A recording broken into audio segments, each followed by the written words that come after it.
So I'll continue on this part, talking about the solemnity of the most sacred. I'll do a little bit briefer because I want to do some specific things on contemplative practice. But I think of the Sacred Heart of Jesus as the heart level transformation. Jesus gave us fully of himself, and he's God. So, but he's also human, and he showed us what fully giving can be for us. But at the same time, it's God showing I'm always fully giving of myself. And the incarnation, as well as crucifixion, is part of that, and resurrection. Now here we're on Deuteronomy, but this is chapter 7. So we have just reading chapter 7. I think it goes somewhere to verse 16. 11, 6 to 11 is this part. But just know, 6 to 11, just to know that this is a couple of chapters before tomorrow's reading. So next Friday, the Solemnity of the Most Sacred Heart of Jesus starts out with Deuteronomy. And what's the connection? Well, the connection is God spending a lot of time, again, it's Moses speaking to the people, God spending a lot of time to say, you are special because I made you special. You didn't make yourself special. You're a scrawny lot.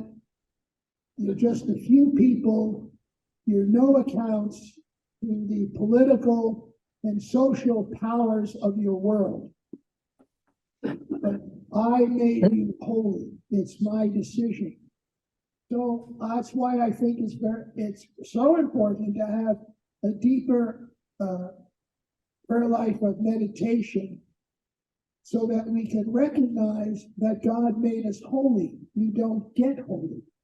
See, what a lot of our thinking is I became holy because the ego is so much in control of us in our relationship to our religions. So we say, I got holy because I did this, this, and this, as if God didn't do anything. That God is so has no power except to give you what you earned.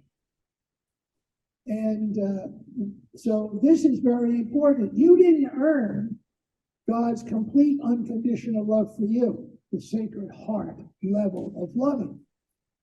So he said, you're a holy people. You're a people holy to the Lord. That is, I've sort of separated you apart. And what is solitude and silence? It's taking time to be apart so that you can become more fully yourself, which means you begin to actualize your oneness with others. Because when you are not in silence and solitude, you are acting in a non-dual fashion with a lot of people who are not like you, some of whom are not even very nice. So these people are being separated, if you will, the 12 tribes, hopefully into one body, so that they can relate to the world. Well, at least in part, helping the rest of the world, the so-called pagan world. They're believers, they just don't believe as the Jews do. To help them to see there's one God who is completely loving, and you don't manipulate God. You respond to God's, we call it, grace. So you're a holy people. The Lord your God has chosen you out of all the people on the earth to be his people, his treasured possession. All God's doing. So the Eucharist, which we are celebrating especially tomorrow, is free. It's not earned. Prayer techniques don't make it happen. Mm-hmm. And it says, he goes on, it's not because you're more numerous than any other people. You're not. He says, the Lord has set his heart from the very depths of God, if you use a metaphor, has chosen you. Again, intimacy, just like tomorrow's liturgy, where you are the fewest of peoples. You're not a huge nation. It was because the Lord loved you and kept the oath he swore to your fathers. So here, Deuteronomy is going back and reminding them of the covenant relationship God made with their ancestors, Abraham, Isaac, Jacob, and David, and he kept the oath he swore. God kept his side. What about you? So the Sacred Heart of Jesus is celebrated as, here's my side. How about you? What's your response? A quick showing up?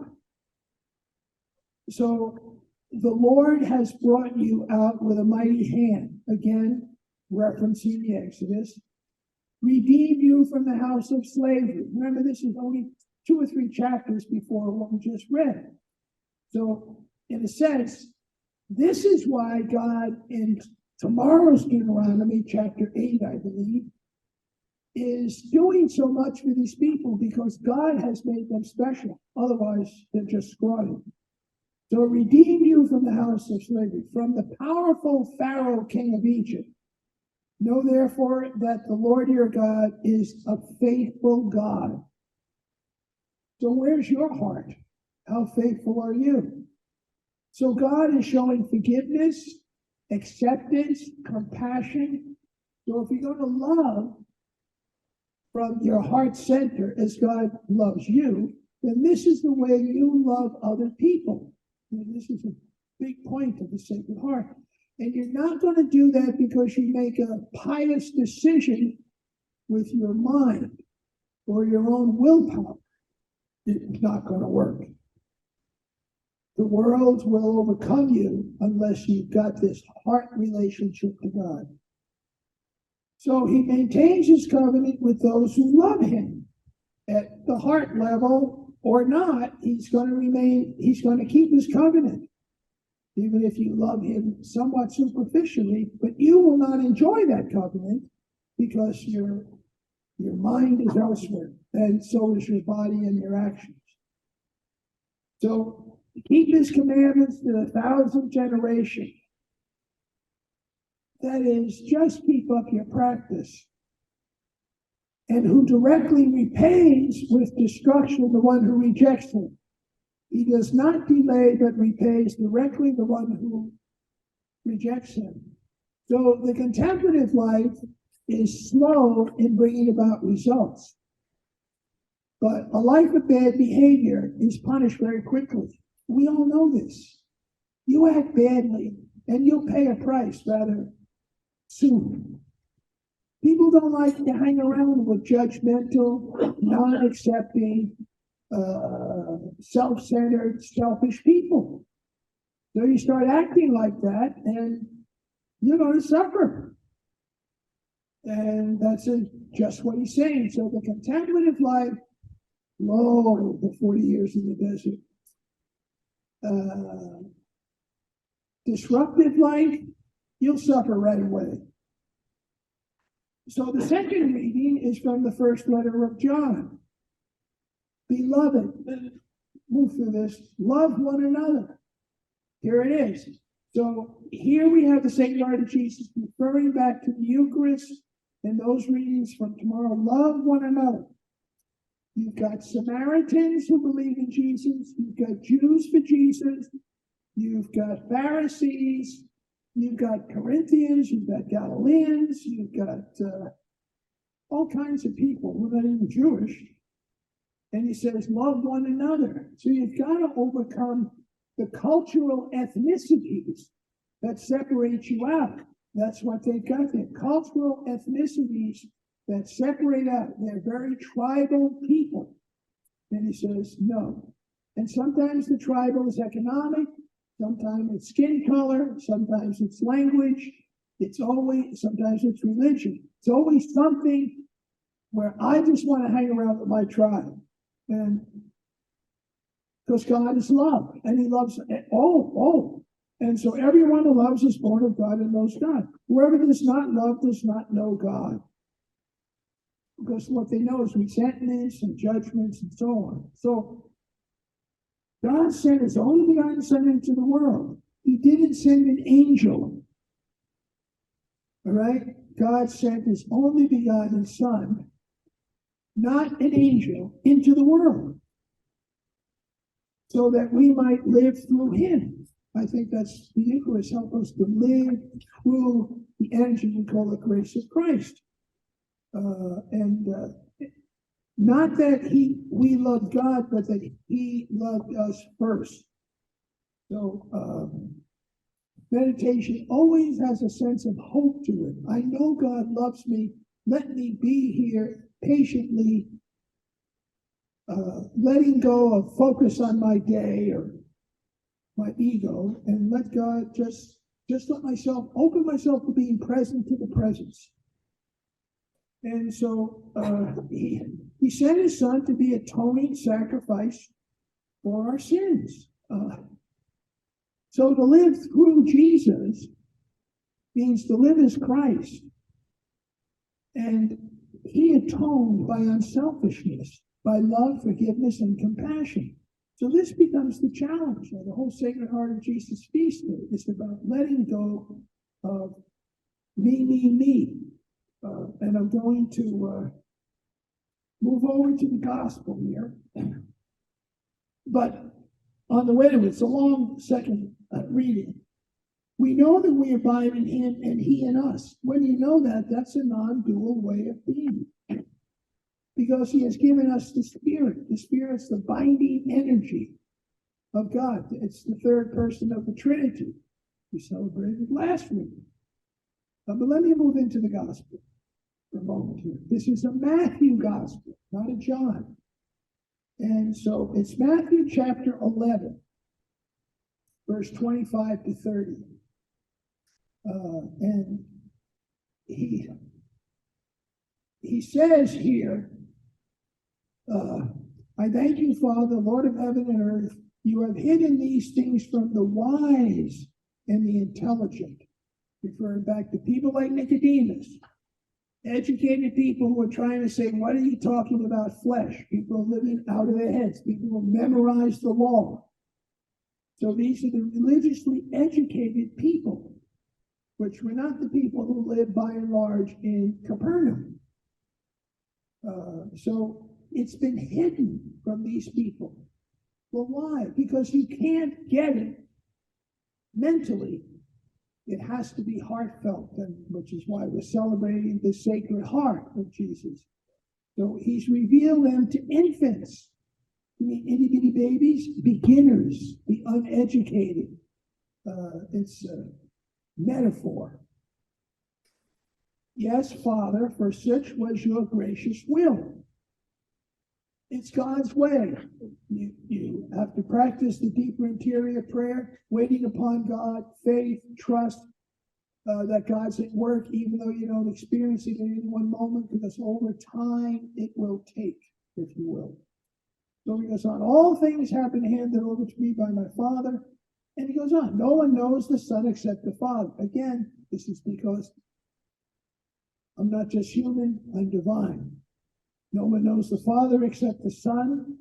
So the Sacred Heart of Jesus is the image we get in the picture we often get is the heart of Jesus, the incarnate God. But it also reflects the heart of our Creator God, since I know the Father and the Father knows me. We are one. What you see in me, you see in the Father. If you see me, you see the Father. And anyone to whom the Son chooses to reveal him, I think deeper meditation is where this is. So then he says, come to me. Well, who can come? The squeaky clean people who have been really good, who have earned the Eucharist. It says, come to me, all you who are weary and carrying heavy burdens. He doesn't say, put your burden aside and shape up. He says, come to me as you are. That is, I love you not because you are good all the time, or not because you look good all the time, but in spite of all those things. So heavy burden, if you will, weary, heavy burden, come to me just as you are. That is, it's got a now thing to it. And I will give you rest. That's what the contemplative practice, resting in the heart of God, that your heart might be touched. So then he goes on, take my yoke upon you. That's the yoke they put around the oxen going through the field. So the oxen goes in the direction that the driver wants the oxen to go, so that the soil comes alive for planting, tilling. And so God is going to direct us, and we don't know how. We're sort of like dumb oxes. But if we take the yoke upon us, that is God's way. And what's the yoke? Well, Jesus said, come follow me, read the gospel. Take my yoke upon you and learn from me, but not just learn catechism-wise, learn from a depth of contemplative practice. You learn slowly. And sometimes you're learning, but you don't know you're learning until you get those aha moments. Oh, that's what he was talking about. So, and sometimes two animals are yoked together, and so that they'll work together. So that's another way of looking at working with God, who knows the direction, if you will. But ultimately, I think God is the one who's directing us, the dumb oxes, if you will. But he goes on, he says, I'm gentle and humble in heart. In other words, I'm not going to beat you. I'm gentle, slow. I am humble in heart. That means God just accepts you as you are and waits upon you. But knows you can be a lot more than you are. And he says, if you will do this, and this is another reason I think contemplative practice is so good, because God says, I am humble. I've heard people use the word shy. God's silence and stillness. Shy, humble God. Not going to show himself unless you are open enough, that is at a deep enough level, to have it revealed. People say, I went to Holy Communion, it didn't do anything for me, so I gave it up. God, just because you show up, it's not enough. So you'll find rest for your souls, in other words, at depth, if you take that yoke, meditate, silence, stillness, the shy God will come forth if you wait. My yoke is easy and my burden is light. That is, we find out eventually, oh, you know, this life, if it's with God, non-dualistic with God, I can do this, or we can do this. And I think that's part of what the Eucharist is supposed to be, if we let it actualize us, not just eat it and run. So Jesus is very present in the Eucharist. We just have to not preoccupy ourselves with some of the thoughts while it's all going on, and keep all that in mind as we prepare to celebrate these next couple of weeks, or this week, and then for many of us in this parish, Friday, or whatever parish you're in. Now, a couple of things I want to do, and stay incorporating this, is to look at a few things in terms of what happens with this whole contemplative practice. I think of it in terms of flowers, and just a little bit of this. At the monastery, we have long cloisters. They're halls. And on one side are big windows looking out into kind of a grassy courtyard, if you will. And in front of these big windows, the windows go from the floor to the ceiling, are potted plants, all kinds of potted plants that somebody takes care of. none of the monks. A woman takes care of it. We have flowers growing in those pots, in those halls. And I notice, and the flowers are doing quite well. They don't get a lot of attention. They get enough attention. They don't need to be watered all the time. So what I notice is they don't make any noise. Yeah. They're at work becoming themselves, and they can be easily ignored unless you stop and pay attention to them and just take in how beautiful they are. And I think that's part of the spiritual life, and I think it's part of the Eucharist. If you can just focus on what's going on in front of your nose, instead of saying, I've got to get from this end of the corridor to that end of the corridor to get done some job that I need to do at this very moment to make me feel better, or to make someone else feel better. And I certainly don't have time to just stand here and stare at this flower. And that's a lot about the way we live. But the plant is very quiet, doesn't make me do anything. It's growing in silence and becoming itself. So the flower is going to be beautiful in its time, when it's due. So a lot of times I walk by and all I see, and this is outside as well, especially with the wildflowers beginning up there. They're just bushes. They're just green things growing out of a pot or bushes on the side of a road. But something's going on. I just don't see it. And then all of a sudden, one day, if I'm paying attention, I get the aha moment. Where did that flower come from? Well, it came from that green bush or that pot of green stems growing. And the plants, they're being attended to by God as well. They get sunlight. That's why they're growing in the windows.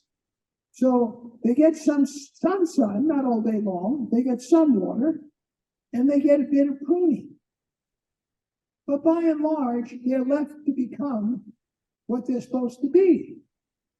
And I think I can learn from the flowers.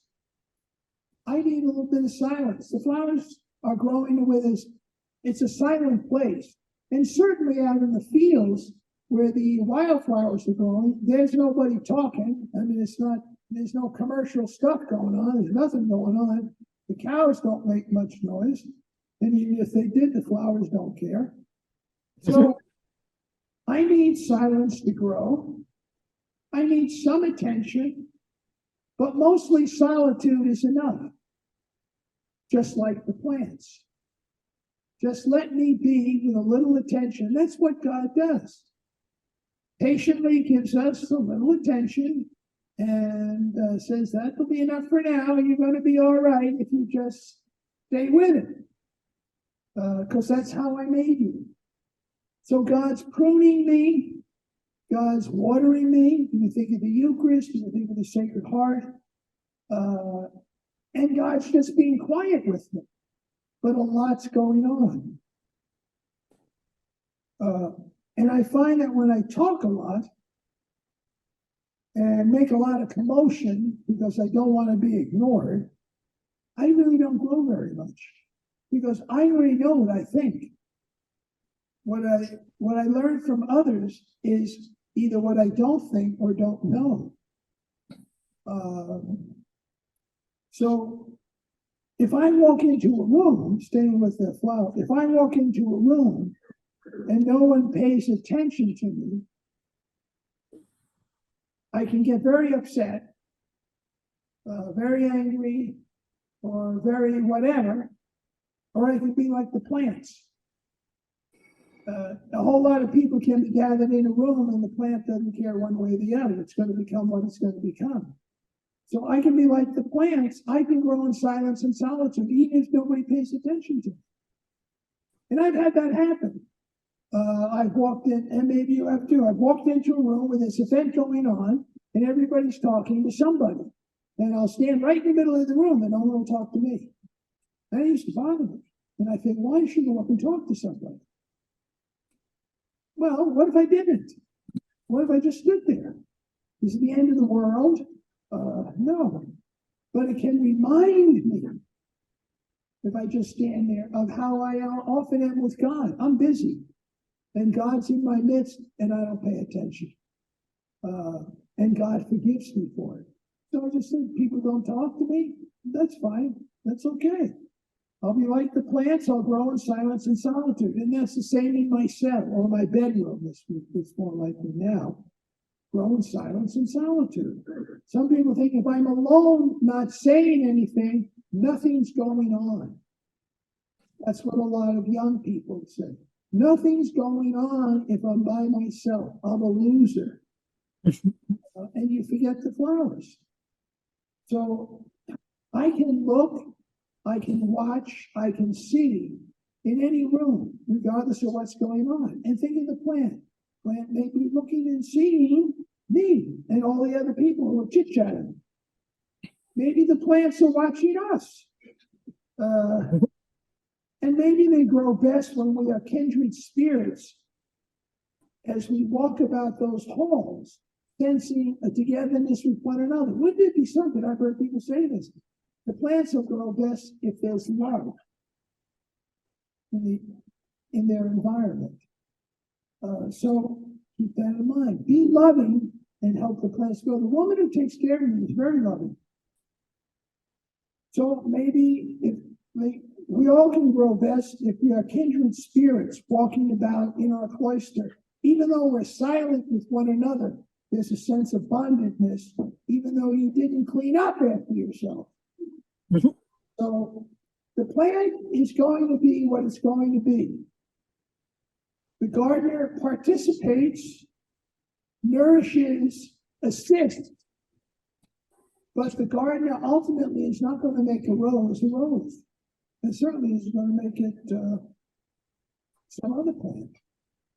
So I try to keep that. There's a lot to learn if we can just realize as we're going about the day, there's more than what's going on in my head. I'm not the center of the universe.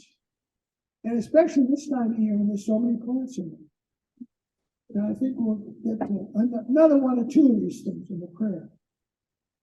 I think to relate well, even to love someone, there has to be some likeness, some compatibility. It doesn't mean we have to look the same or sound the same or have all the same opinions. I think that when I joined the Paulist Fathers, and maybe it's same in marriage, there were a lot of differences because we hadn't been formation, which is really what transformation is about. You become a Paulist Father over a period of time in which you learn to let go of some of your egocentricities so that you can do better living with one another and having some common focus. And where that is not happening, you're going to have a very difficult record. And I've certainly seen in my lifetime where people will tell me, Father so-and-so is so wonderful, he's so loving. And I said, you should live with him. You should live with him.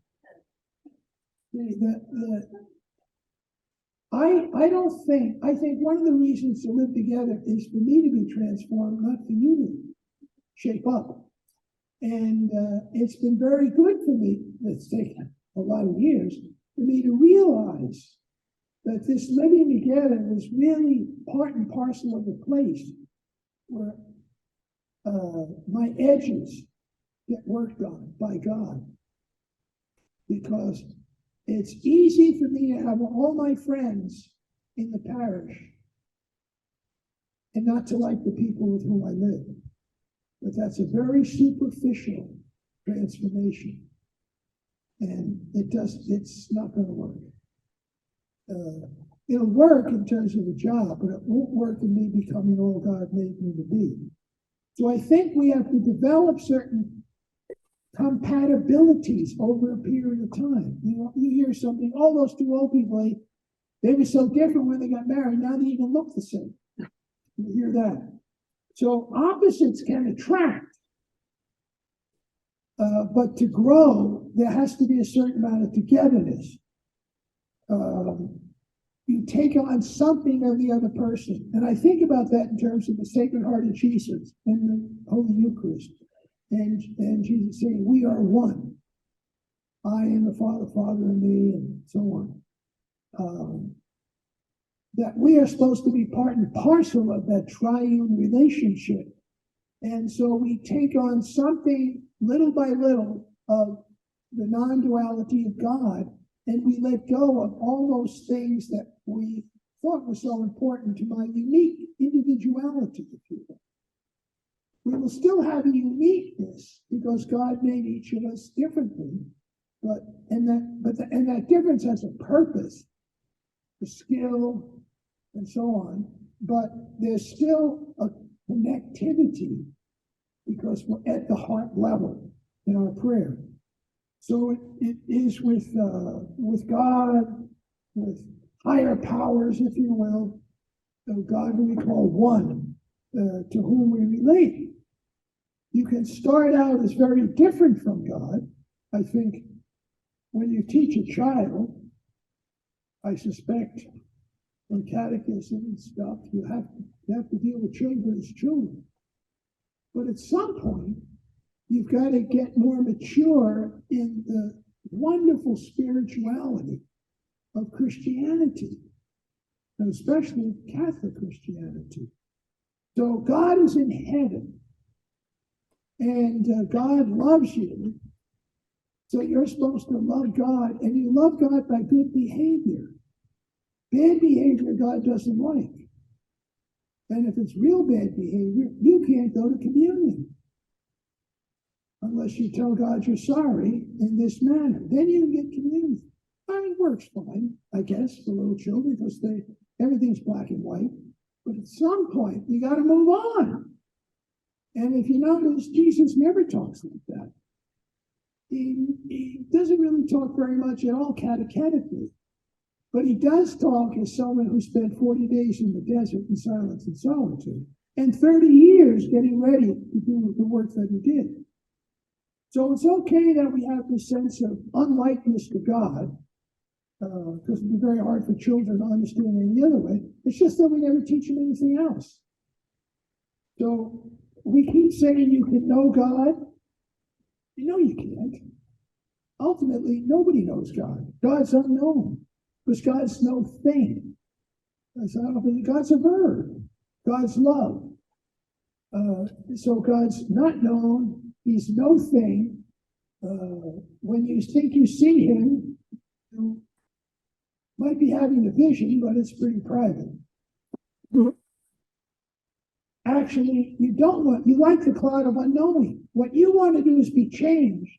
A lot of people, they want to see God so they feel more certain of God's existence. But in one of the readings we just said, I'm humble. God is humble, silent. So we sometimes come to the relationship with God or give up on the relationship with God because we're so exhausted from trying to be known. I mean, what we're trying to do is to make God known to me because I want to be known. I want to be seen. I want to become something. I'm ego-driven to be recognized as my accomplishments. And so we think God's the same as I am. But God's not. God doesn't need all that stuff. That's God being humble, silent, and still, waiting for us. And God has given us enough examples with incarnation, creation, exodus, resurrection, and the sacraments that we have. He's given us plenty. But ultimately, God doesn't need to be seen. God wants to be loved. So I can't love you if I can't see you. Well, that's superficial. Ultimately, you'll let go of that. So what I think is so good about God is I can bring all these thoughts and all these delusions I have about myself and all my wants and all my ego focus. I can bring it all into my prayer. But God's not going to change. I must change. I've had people tell me, especially in recovery programs, my God couldn't make me sober. I've got to find a new God. I said, no, you don't. You got to find a new you. That's who needs to be found. You got to change. God's not going to change. And ultimately, when they sober up, they say, oh, really, you were right. You were right. It was me who had to change. But that's how it starts. I get a God who's going to do what I want. So I must change. And change from what? From wanting to be known, wanting to be seen, wanting to become important. So in the silence and the solitude, I'm never important. I'm all by myself. But I can begin to forget about all these things that were important to me, or people said should be important to me. I forget about all my preoccupations to be special, unique, and important. And think of the person in Mass who totally misses, they're right there, and doesn't even notice the Eucharist just happened because they've got preoccupations. They're, as we say, they're there, but they're not there. So, at least in silence and solitude, a lot of times I'm aware I was very much here because I let go of my preoccupations. I began to stop thinking about what I have to do next, and or about how important I am. So in silence and meditation, I gradually become nobody. Like God. God's no body in particular. And God is no one place. God just is. So I don't care about things, anybody. I don't care about going someplace. I just sit quietly in stillness for that time. And then when I get up, I'll be finding the next things that I'll do. It just works. I forget about the old separate self who's so filled with self-importance, getting things accomplished, as if the world can't go on without me. So I become, for that moment, my truest self.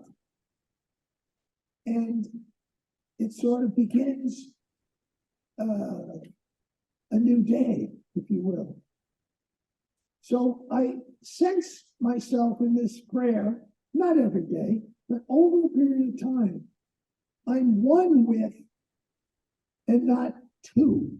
I'm not separate from, I'm one with.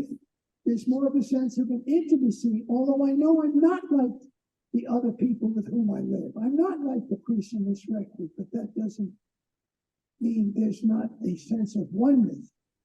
But it's not going to become, because they're going to change and become more like me in my egocentricities, I'm going to change.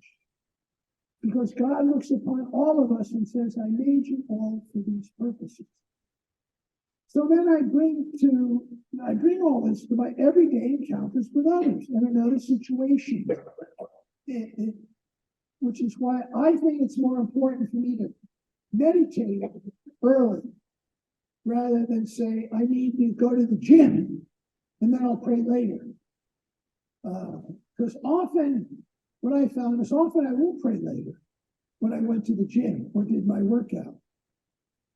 On the other hand, you say, well, if I pray early, maybe I won't go to the gym. Yeah, you will, because your ego will tell you you're too fat and out of shape, and that'll get you to the gym. Whereas prayer, God's more humble than you are. So God's not going to say, you forgot to pray, you're going to go to hell or something like that. So I find pray early and keep your priorities. And I think we'll try one more. And it's about emptiness. And maybe a little bit of what people call loneliness. They say if it's the most terrible thing in the world to feel lonely and empty, it means I'm a loser. We never see it as a gift of grace, calling us to something. So I say, do you ever feel lonely? Do you ever feel empty? As in the quote, I feel so empty inside. Well, when it happens to me, I find I can do one of at least two things. I can try to fill up the emptiness with outside stuff. And I've done that. I've actually said, well, I feel empty, I'm going to go for a run. And actually that can work for a little while because it doesn't have enough depth. It's like trying to be the rose, but with not much soil. You're just not going to get all you're supposed to be, if anything. But that's one of the sides. Another thing is accomplished tasks. There's food. There's drink. There's shopping. I don't need as much things anymore, but I used to like to shop. I like to shop. So that's another thing, buying things. So it's all the outside stuff to feel better. And a lot of people do that. You can see it. But it's outside. It's trying to answer a spiritual need or a spiritual problem with a solution that is not spiritual.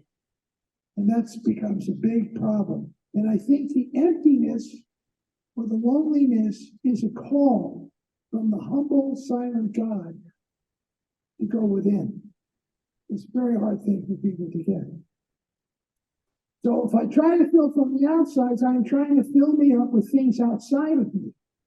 Persons, places, activities, learning more things, internet, but none of it ultimately solves the emptiness for very long. Maybe empty is a signal from God to be heart-centered. So on that second hand, if I realize the emptiness is necessary and good, then I might try to fill it up on the insides. And this I have found to be most helpful. And I turn to meditation.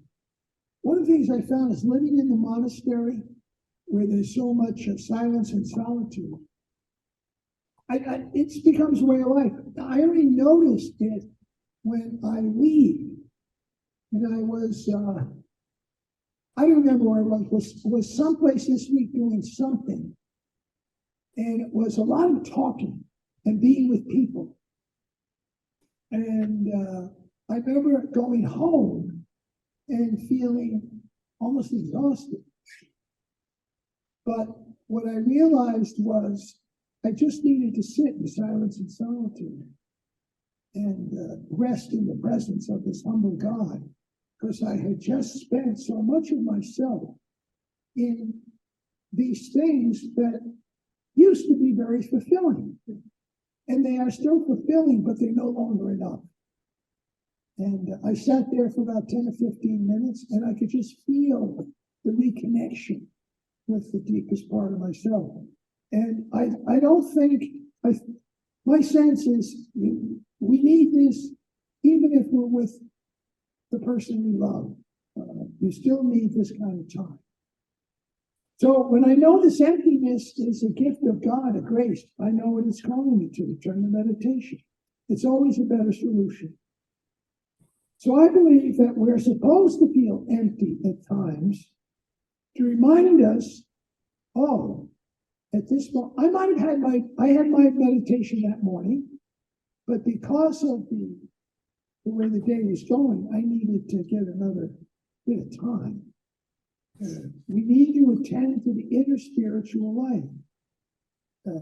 I think that when we really connect with others in non-duality, it takes from our heart center, and we need to because that's where it comes from. We need to re-energize that. Jesus would do all kinds of stuff for people, and then go off in the desert by himself. And the disciples would go look for him. So the people need you to do stuff. Well, he knew enough that if he just went around doing stuff, he was just going to get off kilter. So you have to attend to the spiritual life if you're going to be a saint the rest of the day. You need this food, this meditation. So there can be a lot of happiness and fulfillment in the world. I'm certainly not one to say the secular world is bad. God made it. It has stuff that needs to be dealt with, but ultimately you can get a lot of happiness and fulfillment in the world, but not if it's your only solution to the interior self, which if ignored will become emptiness. So some emptiness, I think, is God's plan, some way of getting you. So don't seek outside solutions to spiritual problems. And I think with that, we will stop. And I thank you all for coming. I thought we would do some meditation, but this whole thing took a lot longer than I thought. So, and what I noticed is one of the blessings we have here is that people, it's here where some of you see one another. And this is the only time you see one another, because you go to different masses or whatever, or you used to be together when you had little kids, and they grew up so you're not together anymore. And the other thing that I find is this is a place where you don't feel weird being a person who meditates. You know, you go a lot of places and people can say, what do you do? I say, well, I do centering prayer, or I like to do Lectio, or I sit and practice meditation each day. And they think you're a Buddhist or something like that. But, so, and you know, and when you can see that look on their face, you know, there's no way I can talk to them. I said it, it's just the way it is. It's like saying, I like to jump out of an airplane with a parachute if one's available. And they just look at you like, you're crazy. So it's good to get together with people who like to jump out of airplanes with parachutes. That's just the way it is. So we thank you all for coming. I see someone back there. They want my attention. Okay. Oh, okay. But you don't have to leave. Okay. You can sit around talking. We do have more treats. There is a basket, or was a basket over there to support me in my work. And people often say, what support do you need? Don't the Paulist Fathers take care of you? No, Paulist Fathers don't give me a dime. I'm in charge of taking care of myself and hopefully sending them some money. And so I got to pay my car insurance, just like you. I get all those things. So, but whatever, it's just glad, I'm just glad that you're here. And this is going to be on, this is where this will show up if you want to watch it again. Media at Paulist.org, or just look up Paulist.org. We put out a thing once or twice a week on this place. And if you just scroll down, you'll see my talk, as well as the video of it, or both talks. One will be under Sacred Heart of Jesus, the other one will be under Corpus Christi. And it could show up some other places, but I think that's the easiest way to go. And give it a few days till we finally post it. So the Paulists are working with me now to post it more widely. And Phil is now setting up Phil McMahon is now setting up the Zoom numbers. So hopefully we can use his Zoom numbers and people will get used to that for all my talks. And we'll gradually send those out to the Paulist Fathers on some connected thing. So I'm going to hang around and we'll chit chat or whatever. And, oh, the coffee's gone. Okay, but the treat's on. All right. Well, thank you.